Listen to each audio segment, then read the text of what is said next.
Bonjour cher peuple de Dieu. Aujourd'hui, samedi 11 mai 2024, nous sommes au 6e jour de notre temps de jeûne et prière. Bravo, bravo, bravo, bravo. Félicitations. Dites-moi dans les commentaires si le train avance vite ou pas. Est-ce que vous sentez le jeûne? Est-ce que vous avez faim ou bien vous êtes fatigué ou bien tout va bien? Voilà, donnez vos impressions. Et n'oubliez pas de mettre en commentaire voilà, la lecture biblique que vous allez faire aujourd'hui. Esdras chapitre 6. Voilà, le Seigneur est vraiment en train de nous remplir dans ce jeûne. La puissance de Dieu est là et on la sent dans la prière, voilà, dans les proclamations. Il faut proclamer les paroles à chaque jour et les paroles de la proclamation. Là. Il faut proclamer que vous êtes bénis dans les champs comme dans les villes, bénis à l'aller comme au retour. Proclamez ça, tout ce qu'on a écrit sur l'affiche. Le matin, le soir, vous proclamez et vous priez au moins 2 fois en 24 heures et vous lisez la parole, voilà, le chapitre du jour. On fait tout, on ne laisse rien, on ne lâche rien. Amen. Même pas faim, même pas faim. Alléluia. Dites-moi si vous avez faim ou pas. Mais en tout cas, moi je dis même pas faim. Amen. Voilà. Donc, le sujet de prière d'aujourd'hui, c'est Seigneur, conduis-moi dans le plan que tu as pour ma vie au nom de Jésus. Conduis-moi dans le plan que tu as pour ma vie au nom de Jésus. Ah, ce sujet de prière est très, très important. Nous allons lire quelques versets bibliques. Nous allons en parler. Conduis-moi dans le plan que tu as pour ma vie au nom de Jésus. Alors, le thème de la vidéo est « Pourquoi les destinées sont-elles combattues ?» Pourquoi les destinées sont-elles combattues? D'abord, la définition de la destinée. La destinée, c'est le plan que Dieu a pour un être humain en l'envoyant sur terre. C'est ça ta destinée. Le plan original, ce pourquoi tu es venu. Le plan à l'origine, donc originel. Le plan réel, donc original, que Dieu avait quand il t'a envoyé sur terre. C'est ça qu'on appelle la destinée. Donc, le Seigneur dit, je vais lire Jean chapitre 15 à partir du verset 16. « Ce n'est pas vous qui m'avez choisi, mais moi, je vous ai choisi et je vous ai établi, afin que vous alliez et que vous portiez du fruit, et que votre fruit demeure, afin que ce que vous demanderez au Père en mon nom, il vous le donne. Ce que je vous commande, c'est de vous aimer les uns les autres. » Voilà. Mon frère, ma soeur, pourquoi les destinées sont-elles combattues? Pourquoi? D'abord, les destinées sont combattues parce que c'est le plan de Dieu pour chacun de nous. Le sujet de prière d'aujourd'hui dit, Seigneur, conduis-moi dans le plan que tu as pour ma vie, au nom de Jésus. Donc, les destinées, quand on dit la destinée là, c'est le plan que Dieu a pour ta vie. Donc, pourquoi est-ce que le diable combat les destinées? Première réponse, parce que c'est le plan de Dieu. Le diable a perdu la bataille au ciel. Il a perdu la bataille au ciel et il a été chassé, même pas par Dieu, hein. Ce sont les anges qui ont réglé ça entre eux. Il a été précipité du ciel et Jésus dit, je voyais Satan tomber du ciel comme un éclair. Jésus est venu sur la terre, ce n'était pas pour combattre le diable. Il est venu nous racheter. Il est venu nous racheter. Et donc, pour nous racheter, il doit combattre le diable. Parce qu'on a cédé notre place au diable en péchant. Donc, il est venu à cause de nous. Sinon, ce sont les anges qui l'ont combattu du ciel pour le renvoyer sur la terre ici. Donc, s'il faut encore le combattre, mais les anges vont s'en occuper. Donc, Jésus est venu, c'est à cause de nous. Donc, pourquoi est-ce que les destinées sont combattues? Première réponse, parce que c'est le plan de Dieu. Le diable combat le plan de Dieu dans la vie des êtres humains. Si tu vis des années, ça ne dérange pas le diable dans le fond. Mais quand tu accomplis le plan pour lequel tu as été envoyé, là, ça dérange. Parce que chaque être humain accomplissant le plan pour lequel Dieu l'a créé, bah, c'est une réussite pour Dieu. Le diable n'a pas voulu que Dieu réussisse dans son plan pour Adam et Ève. De la même manière, le diable ne veut pas que Dieu réussisse son plan pour toi. Mais Dieu, c'est lui le Tout-Puissant. Mais seulement, il nous a créés avec une volonté. Il nous a donné le pouvoir de choisir. Et ce pouvoir-là, on peut même l'utiliser contre lui. Donc cet aspect-là, il ne le maîtrise pas. il te dit, voici telle chose, voici telle chose. Moi, je t'encourage à choisir ce qui est bon. Mais la dernière décision te revient parce que tu es libre. Je t'ai créé comme moi. Nous sommes l'image et la ressemblance de Dieu. Donc, le Seigneur, c'est pour ça qu'il dit de prêcher la bonne nouvelle. Sinon, il pouvait dire, bon, écoute, allez, tous les hommes vous êtes sauvés, on vous oblige. Non, ils doivent choisir. S'ils veulent le salut que Dieu leur donne, ou alors, s'ils veulent la perdition, ils ont le choix. Amen. Donc, de la même manière, ta destinée là, c'est le plan que Dieu a pour toi. Si tu réussis cette destinée, ce sera une victoire pour Dieu. Donc, le diable combat ça. Mais le Seigneur ne peut pas t'obliger, toi aussi, à accomplir cette destinée. Donc, lui, il te propose, il t'invite, il t'enseigne, il t'appelle à lui. C'est à toi de faire le pas vers Dieu. C'est à toi d'accepter la main tendue. C'est à toi d'ouvrir la porte. Parce qu'il dit, je me tiens à ta porte et je frappe. Donc, pourquoi est-ce que les destinées sont combattues? Un, parce que c'est le plan de Dieu. Le diable attaque tout ce que Dieu établit dans la vie des hommes. Mais si l'homme lui-même, il est d'accord, alors le diable ne peut plus rien. Parce qu'il va s'accorder avec Dieu pour accomplir ce que Dieu veut. Mais comme l'homme, il a le choix, souvent, nous ne voulons pas accepter Dieu. Pourtant, on sait bien que c'est ce qui est bon pour nous, hein, mais on n'accepte pas. Et puis, on préfère vivre comme on veut. Et alors, le diable, il détruit notre destinée. Il nous met en retard. Il nous met les bâtons dans les roues. Il nous fait poser des actes qui nous donnent des maladies, des malédictions. Donc, sur le chemin, là, c'est difficile d'avancer. C'est difficile d'avancer parce que nous ne choisissons pas naturellement comme ça le plan de Dieu. Il faut que vraiment on soit encouragé pour pouvoir choisir le plan de Dieu alors que c'est ce qui est bon pour nous. Vous-même, vous voyez que naturellement, ce qui est bon pour nous, là, on ne veut pas le faire.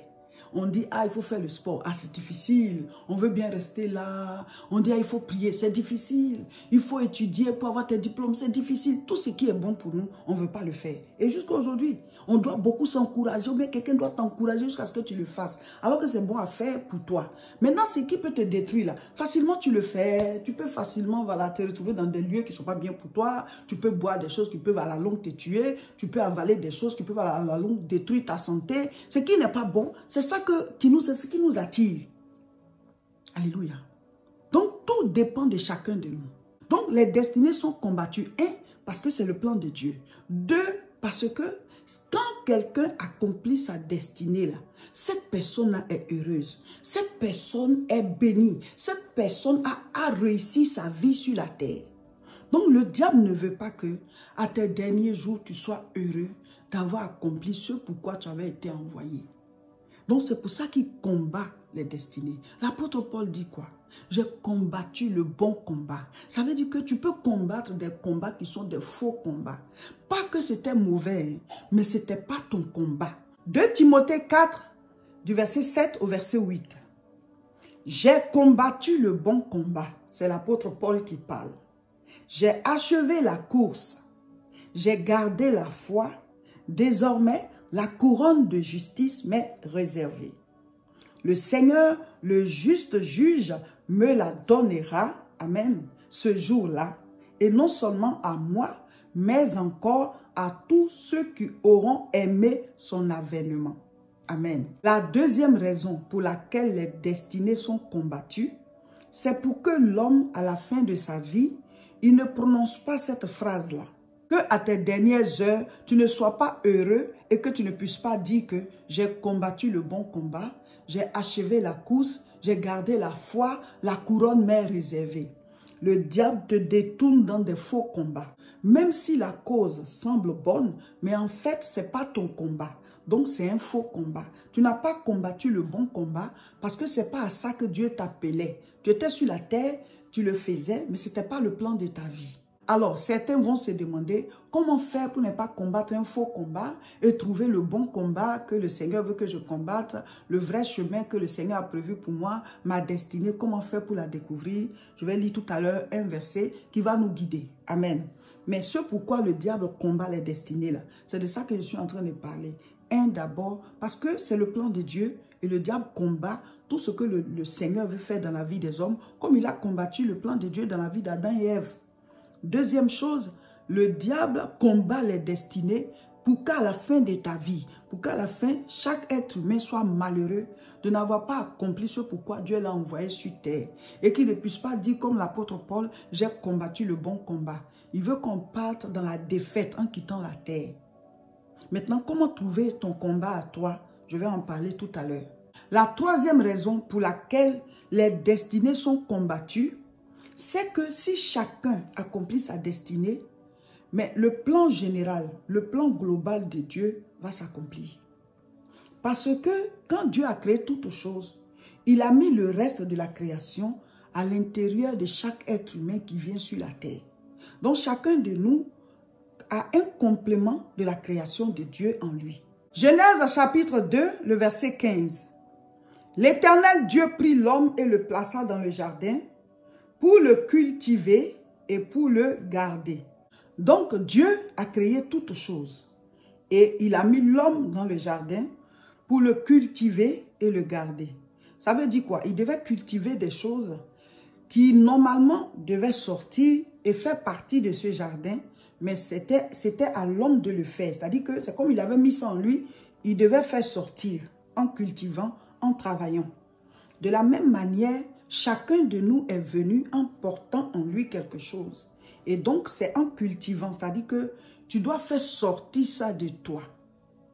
Donc, la création, le reste se trouve en chaque être humain. Tu portes quelque chose qui doit faire partie du jardin.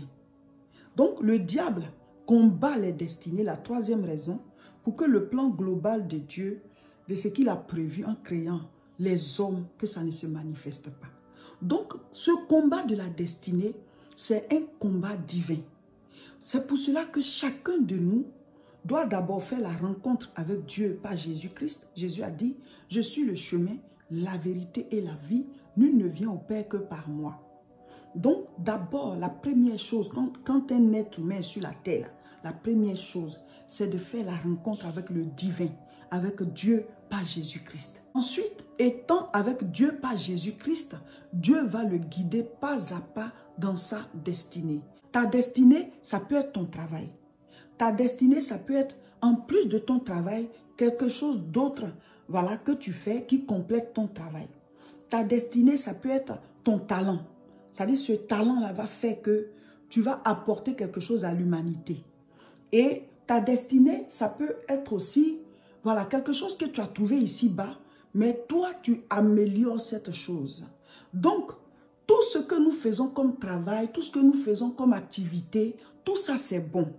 Mais en plus de ça, il faut que Dieu te révèle s'il n'y a pas quelque chose d'autre que tu peux faire en complément de ton travail que tu fais déjà. De sorte que même si après, tu es à la retraite de ton travail, cette chose-là, tu la continues. Parce que le travail de la destinée, on ne prend jamais de retraite avec. C'est quelque chose qui sort de toi. C'est comme si, par exemple, toi, tu dois composer des chants.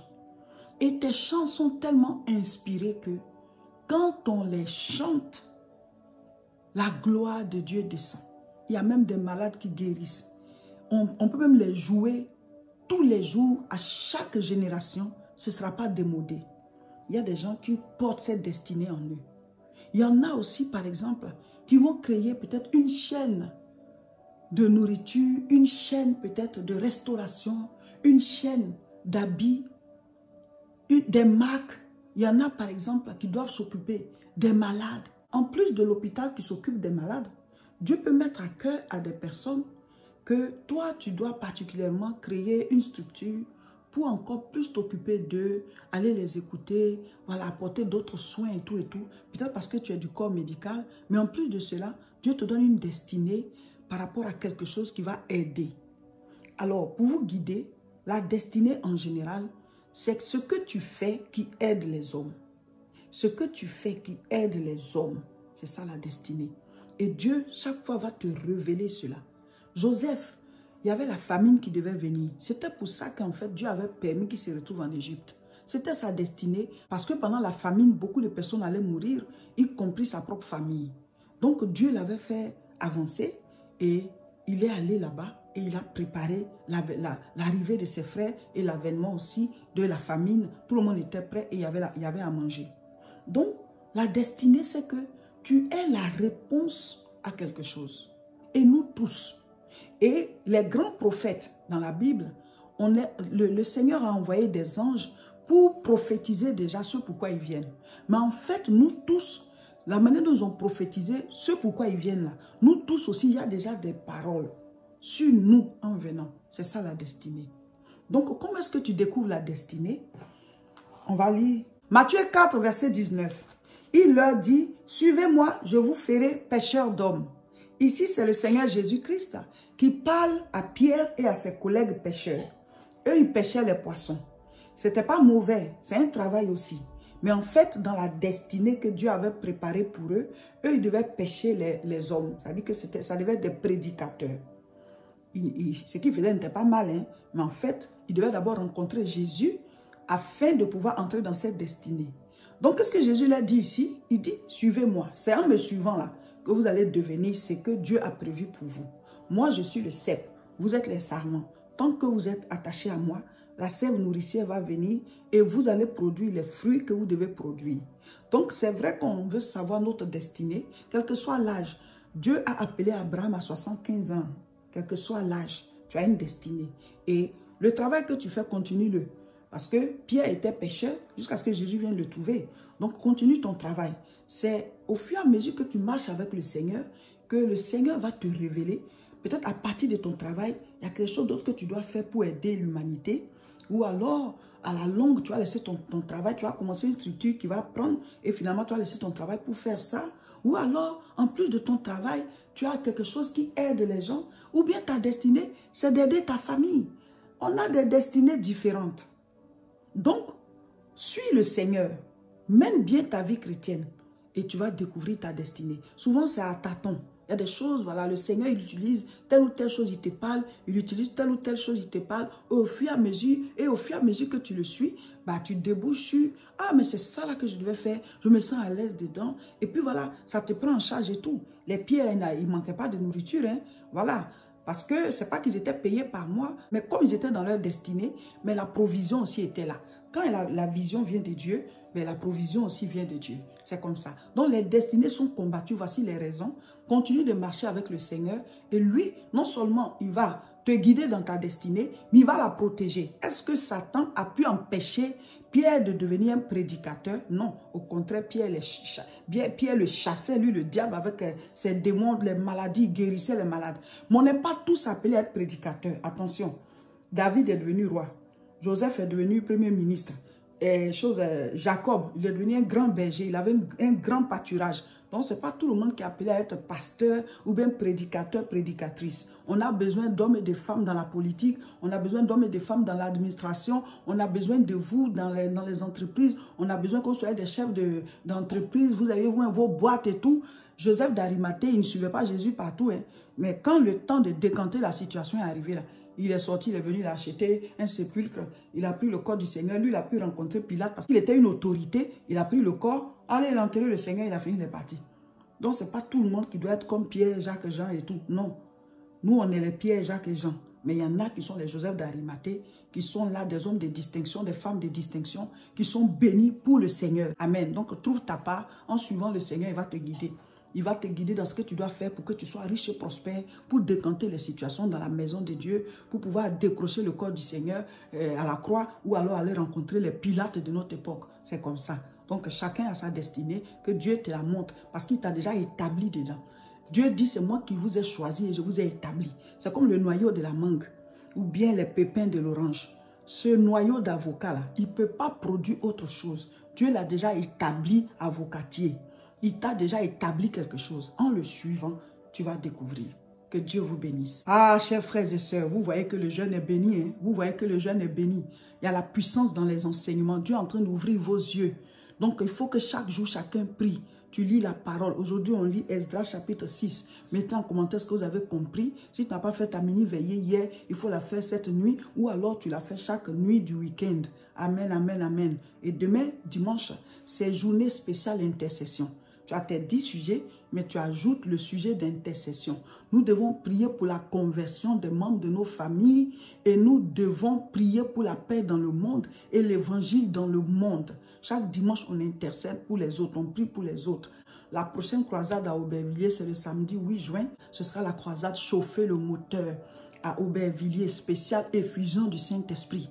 Viens recevoir le baptême du Saint-Esprit le samedi 8 juin et le samedi d'après, on va à Champigny-sur-Marne pour la CIMA. Pour la croisade, l'adresse est 29 rue Sadi Carnot, 93 300 Aubervilliers. Et c'est à 14h30. Et le samedi qui suit, c'est le samedi 15 juin. Ce sera la CIMA, le samedi 15 juin à 14h30 à Champigny-sur-Marne. Le lieu, c'est les Salons du Grand Paris, 8 rue Serpente, 94 500, Champigny-sur-Marne. Donc, abonnez-vous à nos différentes chaînes. Vous pouvez toujours inviter d'autres personnes à nous rejoindre dans le jeûne et partager massivement la vidéo. Le jeûne, là, c'est jusqu'à la gare.